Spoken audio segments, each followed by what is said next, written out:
This conflict has been building for well over a year. And finally, this Saturday night in San Ramon, it comes to a head.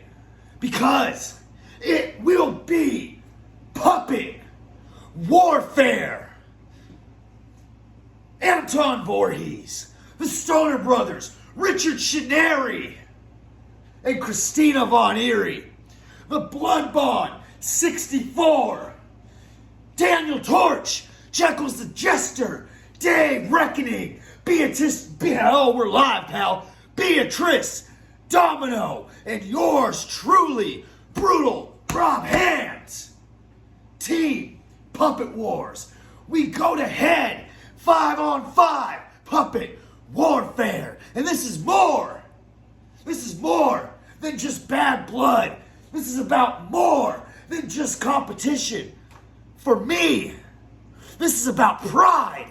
So you see, I returned from my softball sabbatical 3 years ago. And Jekyll's, the Jester, opened the doors to Puppet Wars and gave me a home.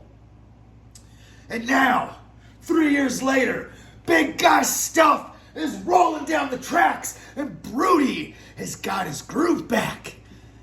And for that, Jekyll's, I thank you. And for you having my back, Jekyll's, I am not only going to have your back. This Saturday night, I'm going to have all of Puppet Wars back as we take down the 64 once and for all.